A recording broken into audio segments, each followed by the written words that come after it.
Well, hello everyone and welcome to another very exciting episode here on the MIgardener channel. Don't worry, the title is not clickbait. I will explain everything, I promise. And yeah, so let's get right on into it, what this episode is going to be about, because you all are probably wondering why on earth I am standing by a shed that I'm calling a tiny house, and I want to explain everything because it takes some explaining. So here on the channel, we like to stress self-sufficiency when it comes to food production. However, there is self-sufficiency when talking about heating your home, cooking your own food, power sources through solar or wind or geothermal, things like that, or hydroelectric, whatever you want, making your own power essentially. And then there's also when it comes to your home. Now you might be saying, Luke, you just bought a home. What are you talking about? Well, Cindy and I got a gift from my parents. We have been working very hard to provide a home. However, my parents wanted to provide something as a gift, and they said, what do you really want? What's something you want? And I said, well, I really want a large shed. And I didn't tell them that I wanted a large shed to convert eventually into a tiny home, because then they would think I was crazy. But I really do want a large shed to convert into a tiny home. And so we got a tiny home, essentially, a shed, for right around $2,000 assembled. They came and they delivered it and they put it together for $2,000. Now, the really exciting thing is I'm going to walk you through this tiny home in the making, but we're going to use it as a shed. We're going to use it as a shed for storage now. And what I promised Cindy is if we could hit 250,000 subscribers by next year, we're going to do we're basically going to do a tiny home renovation, and then we're going to buy a small tract of land in my favorite part of Michigan, which is the UP. And I've already really kind of found the right area. There's always land available up there, and I love it up there. It's just where I can call home. I love it. And so we really want a place that we can kind of get away for a little bit. And so if we can hit 250,000 subscribers by next year, by the end of next year, I'm going to buy this piece of land that I've had my eye on for a while, and then we're going to convert this into a tiny home through a couple very simple steps, and it's going to be very cost effective for us to do. And then she's going to actually have a cabin in the woods that she can, that we can get away from the hustle bustle, and it's going to be a self-sufficient home. We're going to hook it up with solar eventually, and we're going to heat it with wood, and we're going to obviously have our own little garden there, and it's going to be fun. It's going to be a fun little getaway that we've been planning, and it's really, it starts with a shed, and I'm going to show you how through obviously the process of us doing it when it comes time.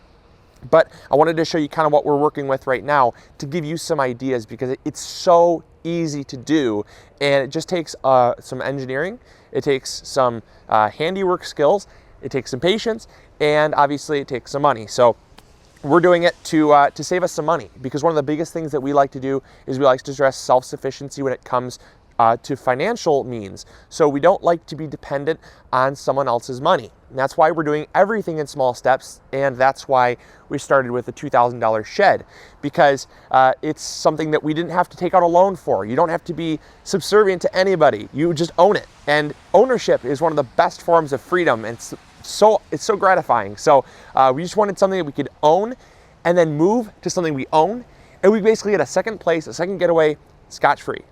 All right, so the first exciting part is our doors. Now these doors, right now, they're shed doors. They're kind of like a swinging barn door. However, once we convert this into a tiny home, we're actually going to take off these doors from their hinges, and we're going to put in sliding French doors that will go out to a porch. We're going to build a porch out here, and it's going to be more of like a home style.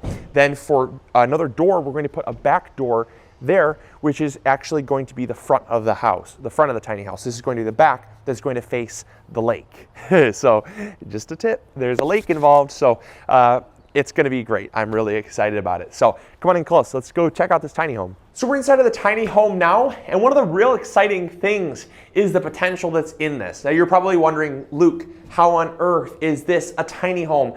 The ceilings are so low. Yes, they are low. They're only 8.5 feet tall, and at their lowest point, they're only 6 feet tall. Not really, by definition, livable in my standards. However, what you may know or may not know is that the definition of a tiny home is anything over 120 square feet. So this is, by definition, by its square footage, a tiny home already. Okay, so it's only going to get better. This is 160 square feet. This is 10 by 16. Came with 2 windows, and obviously the ceilings are the ceilings. But to make it more livable, what we're going to do is we are going to add vaulted ceilings. And then with the vaulted ceilings, we're actually also going to combine that with a loft. Now, how are we going to do that? Well, we're going to take the existing roof off of the walls here, and we're going to just remove the trusses and set them aside. Then what we're going to do is we're going to add 2 feet of additional, headroom there onto the wall. So we're going to add on 2 feet onto this first wall. And then what we're going to do is we are going to add a floor to that. So we're going to put a floor in. So that's going to be your ceiling of your first story. Then what we're going to do is we're going to add another 8 feet onto that wall. So it'll be 10 by 16 by 16. So 10 feet wide by 16 feet long by 16 feet tall. And so yes, it will look a little odd. However, it will make it livable. And by making it livable makes me happy because I don't like being super cramped. What it will also do is it will allow us to have vaulted ceilings. So remember, this is the front of the tiny home to be. We're going to have a door here, and this is going to be the main living headquarters here. You're going to have like a small little couch there, maybe a small little L-shaped couch or 2 chairs, whatever Cindy and I need to feel comfortable.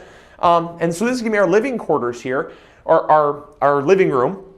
And this is going to be 16 feet up, straight up. We're not going to have anything above our heads here, so it's going to be all the way up to the ceiling. So we're going to have really high vaulted ceilings, which adds space, allows you not to feel claustrophobic. That's so important in a tiny home. If you're living there for extended periods of time, for a week or 2 even, it's great not to feel claustrophobic.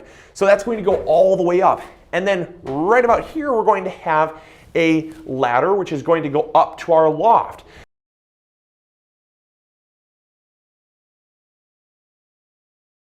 That is going to be basically, I'd say probably 10 feet by maybe 12 feet or so, so 120 square feet up top. And that means that if you have a combined square footage of 160 plus 120, you're going to have 280 square feet of livable space. Now again, this is not what we would consider comfortable, but for the sake of making it affordable and self-sufficient, easy to heat, easy to run with power, things like that, it's a perfect square footage for us. Also, what we're going to do is we're going to extend, like I said, a porch onto the front. That's going to also make it larger. Another thing that will make it larger is by adding bigger windows. We're going to take out the windows. These ones came with it, which was awesome, but we're going to add larger windows, and that loft is also going to make it seem a lot larger as well. Now remember, our apartment had, our old apartment that Cindy and I were living at, that was 550 square feet of like livable space. You had closets and like weird corners that you could never use. And so when I measured it out, it was about 550 square feet of livable space. This is about half of that. And the thing is with apartments and houses, the space is not used efficiently. What's really fun is getting to use your space efficiently. Have little drawers underneath the stairs. Have multi-function things, you know, have a single heating unit if you're, or like a single little heating unit with maybe 2 burners on it. Things like that, that use space efficiently, but allow you to live in a smaller square footage than you normally would. So I think it's exciting. I think it's really fun. And I hope you all are going to enjoy this. This is going to be a fun journey. This will be a shed for the foreseeable future, at least for a year or so, until we start construction on it. Now, I'm not telling you to subscribe just to get you to subscribe. But if this type of thing interests you and you want to check out more, also make sure to subscribe because we have lots on gardening as well. Gardening is a very crucial part of self-sufficiency. And like I said, self-sufficiency means something to everyone. It means something different to everyone.